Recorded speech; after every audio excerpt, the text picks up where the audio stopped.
سیرت النبی صلی اللہ علیہ وآلہ وسلم پارٹ نمبر 28 جنات سے ملاقات۔ پہاڑوں کے فرشتے کی بات کے جواب میں آپ صلی اللہ علیہ وآلہ وسلم نے فرمایا، نہیں، مجھے توقع ہے کہ اللہ تعالیٰ ان کی اولاد میں ضرور ایسے لوگ پیدا فرمائے گا جو اللہ تعالیٰ کی عبادت کریں گے اور اس کے ساتھ کسی کو شریک نہیں ٹھہرائیں گے۔ اس پر پہاڑوں کے فرشتے نے جواب دیا، اللہ تعالیٰ نے جیسا آپ صلی اللہ علیہ وسلم کو نام دیا ہے، آپ حقیقت میں رؤوف الرحیم ہیں، یعنی بہت معاف کرنے والے اور بہت رحم کرنے والے ہیں۔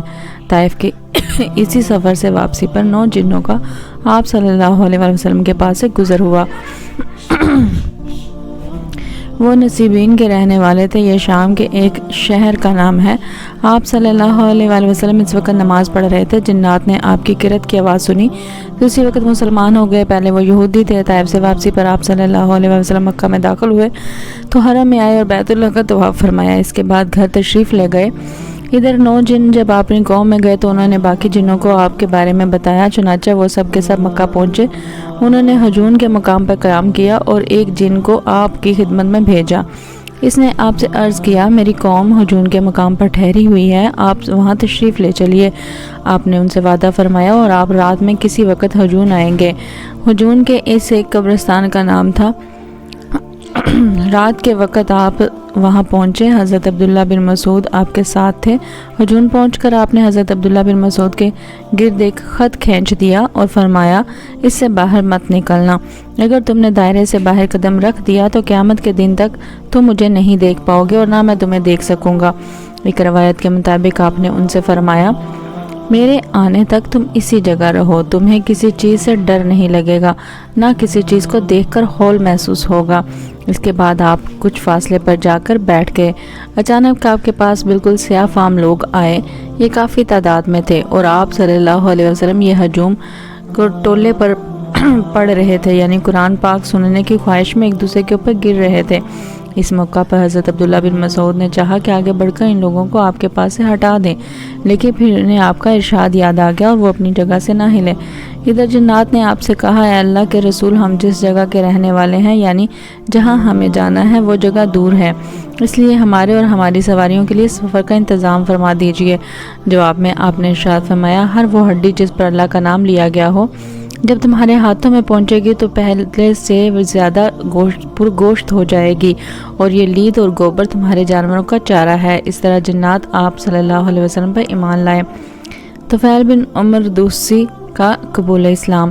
طفیل بن عمر دوسی ایک اونچے درجے کے شاعر تھے۔ یہ ایک مرتبہ مکہ آئے، ان کی آمد کی خبر سن کر قریش کے گرد ان کے گرد جمع ہو گئے۔ انہوں نے طفیل بن عمر دوسی سے کہا، آپ ہمارے درمیان ایسے وقت میں آئے ہیں جبکہ ہمارے درمیان اس شخص نے اپنا معاملہ بہت پیچیدہ بنا دیا ہے، اس نے ہمارے شیرازہ بکھیر کر رکھ دیا ہے، ہمیں پھوٹ ڈال دی ہے، اس کی باتوں میں جادو جیسا اثر ہے، اس نے 2 سگے بھائیوں میں پھوٹ ڈال دی ہے، اب ہمیں آپ کی اور آپ کی قوم کی طرف سے بھی پریشانی لاحق ہو گئی ہے، اسی لیے اب آپ نہ تو اس سے کوئی بات کریں گے اور نہ کوئی بات سنیں گے۔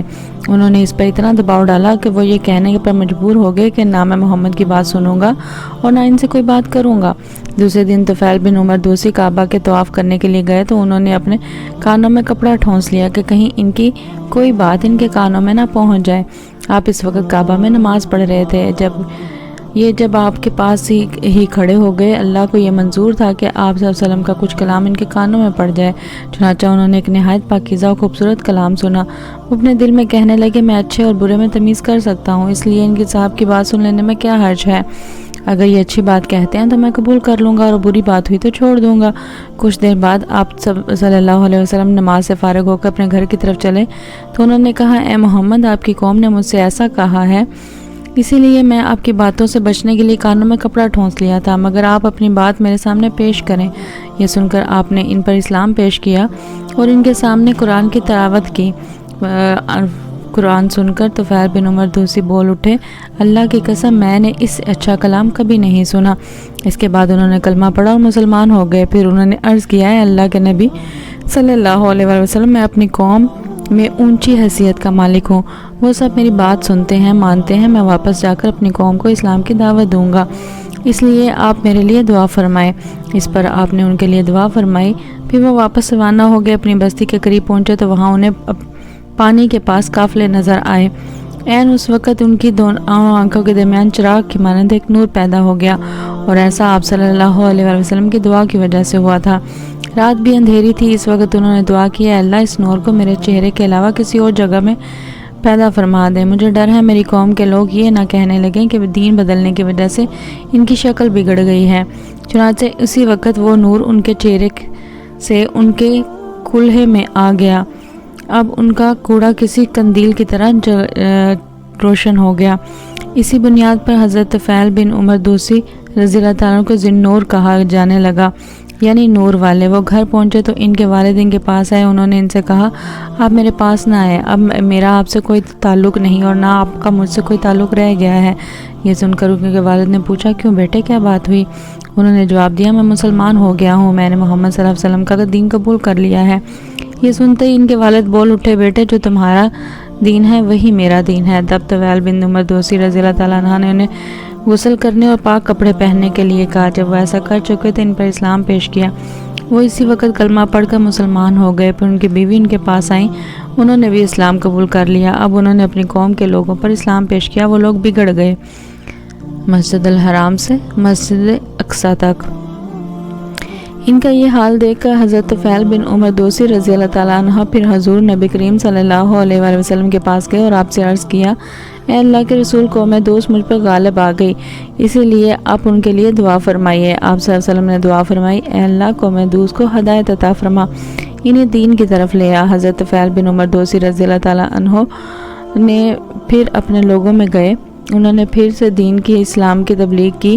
وہ مسلسل انہیں تبلیغ کرتے رہے یہاں تک کہ حضور نبی کریم صلی اللہ علیہ وآلہ وسلم مکہ سے ہجرت کر کے مدینہ تشریف لے گئے۔ آگے وہ لوگ ایمان لے آئے۔ حضرت طفیل بن عمر دوسی رضی اللہ تعالیٰ عنہ انہیں ساتھ لے کر مدینہ آئے۔ اس وقت تک غزوہ بدر، غزوہ احد اور غزوہ خندق ہو چکے تھے اور نبی کریم صلی اللہ علیہ وسلم خیبر کے مقام پر موجود تھے۔ حضرت طفیل بن عمر دوسی کے ساتھ 70 اور 80 گھرانوں کے لوگ تھے، ان میں حضرت ابو ہریرہ رضی اللہ تعالیٰ عنہ بھی تھے۔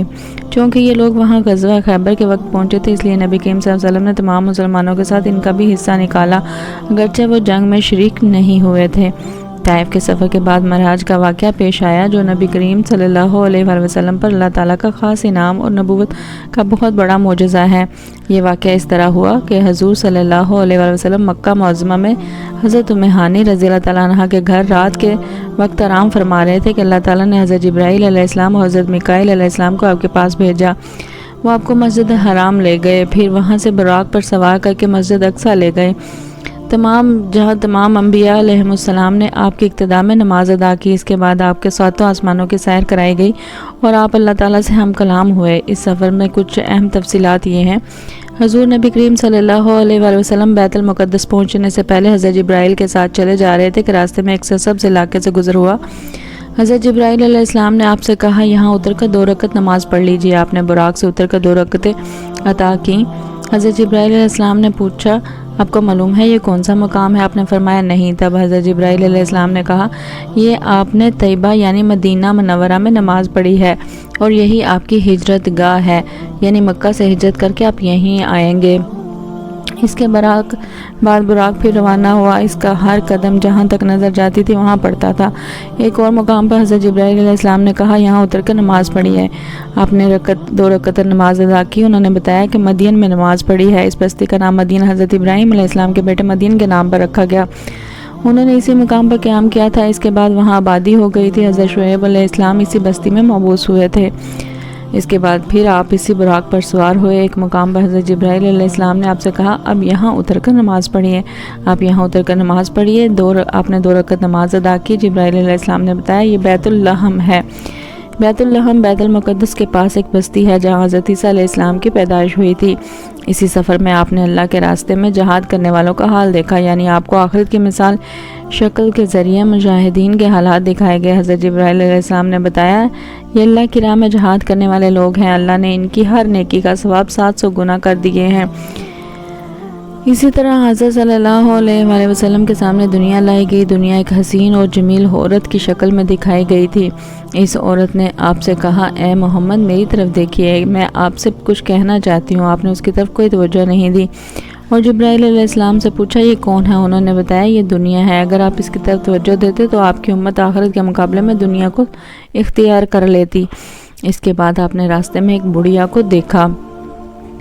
آپ صلی اللہ علیہ وآلہ وسلم نے پوچھا یہ کون ہے؟ جبرائیل علیہ السلام نے بتایا یہ دنیا ہی ہے، دنیا کی عمر کا اتنا حصہ ہی باقی رہ گیا ہے جتنا کہ اس بڑھیا کا ہو سکتا ہے۔ اس کے بعد امانت میں خیانت کرنے والے، فرض نماز کو چھوڑنے والے، زکوٰۃ ادا نہ کرنے والے، بدکاری کرنے والے، رہزنی کرنے والے، ڈاکہ ڈالنے والے دکھائے گئے۔ ان کے بھیانک انجام آپ کو دکھائے گئے۔ امانت میں خیانت کرنے والے اپنے بوجھ میں اضافہ کیے جا رہے تھے اور بوجھ کو اٹھانے کے قابل نہیں تھے۔ فرض نمازوں کو چھوڑنے والوں کے سروں کو کچلا جا رہا تھا، ان کے سر ریزہ ریزہ ہو رہے تھے اور پھر اصل حالت میں آ جاتے تھے، کچلنے کا عمل پھر شروع ہو جاتا تھا۔ غرض انہیں ذرہ بھر مہلت نہیں دی جا رہی تھی۔ اپنے مال میں زکوٰۃ ادا نہ کرنے والوں کا انجام آپ نے دیکھا کہ ان کے سطر پر آگے اور پیچھے پھٹے ہوئے چیتھڑے لٹکے ہوئے تھے۔ وہ اونٹوں اور بکریوں کی طرح چر رہے تھے اور زقوم درخت کے کڑوے پتے اور کانٹے کھا رہے تھے۔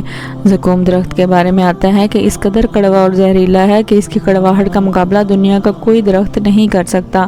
اس کا ایک ذرہ دنیا کے میٹھے دریاؤں میں ڈال دیا جائے تو تمام دریا کڑوے ہو جائیں۔ نبی اکرم صلی اللہ علیہ وآلہ وسلم کا دنیا میں مذاق اڑانے والوں کو بھی یہی درخت کھلایا جائے گا۔ اس درخت کے پتوں اور کانٹوں کے علاوہ وہ لوگ جہنم کے پتھر چباتے نظر آئے۔ بدکاروں کا انجام آپ نے دیکھا کہ ان کے سامنے دسترخوان لگے ہوئے تھے۔ ان دسترخوانوں میں سے کچھ نہایت بہترین بھنا ہوا گوشت تھا، کچھ میں بالکل سڑا ہوا گوشت تھا۔ وہ اس بہترین گوشت کو چھوڑ کر سڑا ہوا بدبودار گوشت کھا رہے تھے اور بہترین گوشت نہیں کھا رہے تھے۔ ان کے بارے میں جبرائیل علیہ السلام نے آپ صلی اللہ علیہ وسلم کو بتایا یہ آپ کی امت کے وہ لوگ ہیں جن کے پاس پاک اور حلال عورتیں تھیں لیکن وہ ان کو چھوڑ کر بدکار عورتوں کے پاس جاتے تھے، یا یہ وہ عورتیں تھیں جن کے خاوند تھے لیکن وہ ان کو چھوڑ کر بدکار مردوں کے پاس جاتی تھیں۔ سود کھانے والوں کا انجام آپ کو یہ دکھایا گیا کہ وہ خون کے دریا میں تیر رہے تھے اور پتھر نگل رہے تھے۔ آپ کو ایسے عالموں کا انجام دکھایا گیا جو لوگوں کو واعظ کیا کرتے تھے اور خود بے عمل تھے۔ ان کی زبانیں اور ہونٹ لوہے کی کینچیوں سے کاٹے جا رہے تھے اور جیسے ہی کٹ جاتے تھے فوراً پیدا ہو جاتے تھے اور پھر اسی طرح کاٹے جانے کا عمل شروع ہو جاتا تھا، یعنی انہیں ایک لمحے کی بھی مہلت نہیں مل رہی تھی۔ چغل خوروں کے ناخن تانبے کے تھے اور وہ ان سے اپنے چہرے اور سینے نوچ رہے تھے۔ مسجد اقصیٰ میں انبیاء علیہ السلام کی نماز میں امامت فرمانے کے بعد حضور کو 7ویں آسمان کی سیر کروائی گئی۔ حضرت جلیل القدر انبیاء علیہ السلام سے ملاقات کرائی گئی، پھر آپ صلی اللہ علیہ وسلم کو جنت کا حال دکھایا گیا۔ آپ کا گزر جنت کی ایک وادی سے ہوا، اس سے نہایت بھینی بھینی خوشبو آ رہی تھی اور مشک سے زیادہ خوشبودار ٹھنڈی ہوا آ رہی تھی اور ایک بہترین آواز سنائی دے رہی تھی۔ وہ آواز کہہ رہی تھی میرے عشرت قدے میں ریشم، موتی، سونا، چاندی، مونگے، شہد، دودھ اور شراب کے جاموں کٹورے بہت زیادہ ہو گئے ہیں۔ اس پر اللہ تعالیٰ فرما رہے ہیں ہر وہ مومن مرد اور عورت تجھ میں داخل ہوگا جو مجھ پر اور میرے رسولوں پر ایمان رکھتا ہو، میرے ساتھ کسی کو شریک نہ ٹھہراتا ہوگا، نہ مجھ سے بڑھ کر یا میرے برابر کسی کو مانتا ہوگا۔ سن لے جس کے دل میں میرا ڈر ہے، اس کا دل میرے خوف کی وجہ سے محفوظ رہتا ہے۔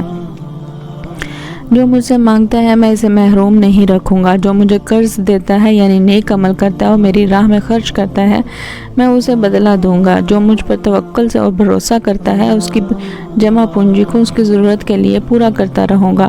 میں ہی سچا معبود ہوں، میرے علاوہ کوئی عبادت کے لائق نہیں، میرا وعدہ سچا ہے، غلط نہیں ہوتا۔ مومن کی نجات یقینی ہے اور اللہ تعالیٰ ہی برکت دینے والا ہے اور سب سے بہترین خالق یعنی پیدا کرنے والا ہے۔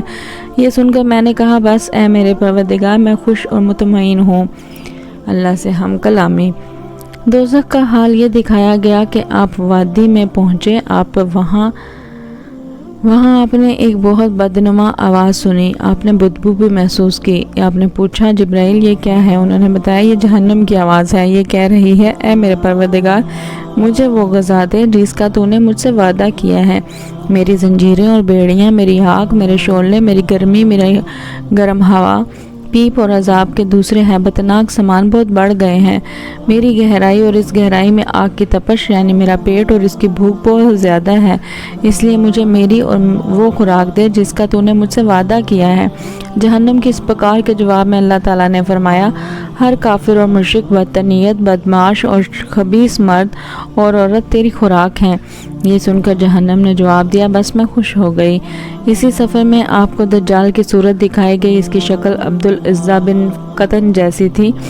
یہ عبدالعزیٰ جاہلیت کے زمانے میں نبی اکرم صلی اللہ علیہ وآلہ وسلم کے ظہور سے پہلے ہی مر گیا تھا۔ آپ کو وہاں کچھ لوگ دکھائے گئے۔ ان کے ہونٹ اونٹوں کے ہونٹوں جیسے تھے اور ان کے ہاتھوں میں پتھروں کی طرح کے بڑے بڑے انگارے تھے، یعنی اتنے بڑے بڑے تھے کہ ایک ایک انگارے میں ان کا ہاتھ بھر گیا تھا۔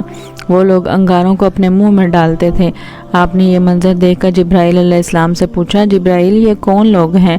جواب میں انہوں نے بتایا، یہ وہ لوگ ہیں جو زبردستی اور ظلم سے یتیموں کا مال کھاتے تھے۔ اس کے بعد آپ نے کچھ لوگ دیکھے جن کے سامنے ایک طرف بہترین قسم کا گوشت رکھا تھا، دوسری طرف سڑا ہوا بدبودار گوشت تھا۔ وہ اچھا گوشت چھوڑ کر بدبودار گوشت کھا رہے تھے۔ آپ نے جبرائیل علیہ السلام سے پوچھا، یہ کون لوگ ہیں؟ انہوں نے جواب دیا، یہ وہ لوگ ہیں جن کو اللہ تعالیٰ نے پاک دامن عورتیں یعنی بیویاں دے دی تھیں، مگر یہ انہیں چھوڑ کر دوسری عورتوں کے پاس جاتے تھے، یا وہ ایسی عورتیں ہیں جو اپنے خاوند کو چھوڑ کر دوسرے مردوں کے پاس جاتی تھی۔ آپ نے وہاں ایسے لوگ دیکھے جو اپنے ہی جسم سے پہلوؤں کا گوشت نوچ نوچ کر کھا رہے تھے۔ ان سے کہا جا رہا تھا، یہ بھی اس طرح کھاؤ جس طرح تم اپنے بھائی کا گوشت کھایا کرتے تھے۔ آپ نے دریافت فرمایا، یہ کون لوگ ہیں؟ جبرائیل علیہ السلام نے کہا، یہ وہ لوگ ہیں جو ایک دوسرے پر آوازیں کسا کستے تھے۔ جہنم دکھانے کے بعد آپ کو جنت دکھائی گئی۔ آپ صلی اللہ علیہ وآلہ وسلم نے وہاں موتیوں کے بنے ہوئے گنبد دیکھے۔ وہاں کی مٹی مشک کی تھی۔ آپ نے جنت میں انار دیکھے، وہ بڑے بڑے ڈولوں جتنے بڑے تھے۔ وہ جنت کے پرندوں اونٹوں جتنے بڑے تھے۔ ساتوں آسمانوں کی سیر کے بعد آپ کو سدرۃ المنتہا لے جایا گیا۔ یہ بیری کا ایک درخت ہے۔ حضور اکرم صلی اللہ علیہ وآلہ وسلم نے سدرۃ المنتہا کی جڑ میں ایک چشمہ دیکھا۔ اس سے دو نہریں پھوٹ رہی تھیں، ایک کا نام کوثر اور دوسری کا نام رحمت۔ آپ فرماتے ہیں، میں نے اس چشمے میں غسل کیا۔ ایک روایت کے مطابق سدرۃ المنتہا کی جڑ سے جنت کی 4 نہریں نکل رہی ہیں۔ ان میں سے ایک نہر پانی کی، دوسری دودھ کی، تیسری شہد کی اور چوتھی نہر شراب کی ہے۔ اسی وقت سدرۃ المنتہا کے پاس آپ نے جبرائیل کو ان کی اصل شکل میں دیکھا، یعنی جس شکل میں اللہ تعالیٰ نے بنایا تھا۔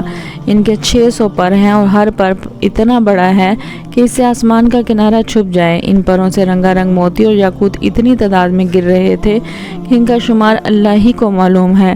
پھر ایک بدلی نے آپ کو آ کر گھیر لیا۔ آپ کو اسی بدلی کے ذریعے اوپر اٹھا لیا گیا۔ جبرائیل وہیں رہ گئے۔ بدلی کی جگہ بعض روایات میں ایک سیڑھی کے ذریعے اٹھانے کا ذکر بھی آیا ہے۔ یہاں آپ نے سریر اقلام یعنی لوح محفوظ پر لکھنے والے قلموں کی سرسراہٹ کی آوازیں سنی۔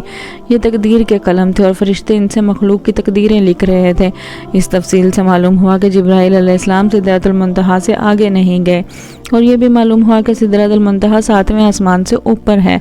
بعض علماء نے لکھا ہے کہ یہ عرش اعظم کے دائیں طرف ہے۔ ایک روایت میں ہے کہ جبرائیل علیہ السلام نے آپ کو لے کر 7ویں آسمان کے اوپر گئے۔ وہاں ایک نہر پر پہنچے، اس میں یاقوتوں، موتیوں اور زبرجد کے خیمے لگے تھے۔ اس نہر میں ایک سبز رنگ کا پرندہ تھا، اس قدر حسین تھا کہ اس جیسا پرندہ کبھی نہیں دیکھا تھا۔ جبرائیل علیہ السلام نے بتایا، یہ نہر کوثر ہے جو اللہ تعالیٰ نے آپ کو عطا فرمائی ہے۔ آپ فرماتے ہیں، میں نے دیکھا اس میں یاقوت اور زمرد کے تھالوں میں رکھے ہوئے سونے اور چاندی کے جام تیر رہے تھے۔ اس نہر کا پانی دودھ سے زیادہ سفید تھا۔ میں نے ایک جام اٹھایا، اس نہر سے بھر کر پیا تو وہ شہد سے زیادہ میٹھا اور مشک سے زیادہ خوشبودار تھا۔ آپ فرماتے ہیں، جبرائیل علیہ السلام مجھے لیے ہوئے سدرۃ المنتہا تک پہنچے۔ اس کے پاس حجاب اکبر ہے۔ حجاب اکبر کے پاس پہنچ کر انہوں نے کہا، میری پہنچ کا مقام یہاں ختم ہو گیا، اب آپ آگے تشریف لے جائیں۔ آپ فرماتے ہیں، میں آگے بڑھا یہاں تک کہ میں سونے کے ایک تخت تک پہنچ گیا۔ اس پر جنت کا ریشمی قالین بچھا تھا۔ اسی وقت میں نے جبرائیل علیہ السلام کی آواز سنی۔ وہ کہہ رہے تھے، اے محمد، اللہ تعالیٰ آپ کی تعریف فرما رہا ہے، آپ سنیے اور اطاعت کیجیے، آپ کلام الہی سے دہشت زدہ نہ ہوں۔ چنانچہ اس وقت میں نے حق تعالیٰ کی تعریف بیان کی۔ اس کے بعد مجھے اللہ کا دیدار ہوا، میں فوراً سجدے میں گر گیا۔ پھر اللہ تعالیٰ نے مجھ پر وحی اتاری، وہ یہ تھی، اے محمد، جب تک آپ جنت میں داخل نہیں ہو جائیں گے، اس وقت تک تمام نبیوں کے لیے جنت حرام رہے گی۔ اسی طرح جب تک آپ کی امت جنت میں داخل نہیں ہو جائے گی تمام امتوں کے لیے جنت حرام رہے گی۔ اس کے علاوہ اللہ تعالیٰ نے فرمایا اے محمد ہم نے کوثر آپ کو عطا فرما دی ہے۔ اسی طرح آپ کو یہ خصوصیت حاصل ہو گئی ہے کہ ہم تمام جنتی آپ کے مہمان ہوں گے۔ اس کے بعد 50 نمازیں فرض ہوئیں۔ 50 نمازیں حضرت موسیٰ علیہ السلام کے مشورے سے کم کرائی گئیں، یہاں تک کہ ان کی تعداد 5 کر دی گئی۔ تاہم اللہ تعالیٰ نے فرمایا اے محمد ہر روز یہ 5 نمازیں ہیں، ان میں سے ہر ایک کا ثواب 10 کے برابر ہوگا، اور اس طرح ان 5 نمازوں کا ثواب 50 نمازوں کے برابر ملے گا۔ آپ کی امت میں سے جو شخص بھی نیکی کا ارادہ کرے اور پھر نہ کر سکے تو میں اس کے حق میں صرف ارادہ کرنے پر ایک نیکی لکھوں گا، اور اگر اس نے وہ نیک عمل بھی کر لیا تو اسے 10 نیکیوں کے برابر لکھوں گا، اور جو شخص کسی بد کا ارادہ کرے اور پھر اس کو نہ کرے تو بھی اس کے لیے ایک نیکی لکھ دوں گا، اور اگر وہ بدی کر لی تو اس کے نتیجے میں ایک بدی لکھوں گا۔ آپ فرماتے ہیں میں نے جنت کے دروازے پر لکھا دیکھا صدقے کا صلہ 10 گنا ہے اور قرض کا صلہ 18 گنا ہے۔ میں نے جبرائیل سے پوچھا یہ کیا بات ہے کہ قرض دینا صدقے سے افضل ہے؟ جواب میں انہوں نے کہا اس کی وجہ یہ ہے کہ سائل جسے صدقہ دیا جاتا ہے وہ مانگتا ہے تو اس وقت اسے کے پاس کچھ نہ کچھ ہوتا ہے، جبکہ قرض مانگنے والا اس وقت قرض مانگتا ہے جب اس کے پاس کچھ نہ ہو۔ جزاک اللہ خیر۔ اللہ اکبر۔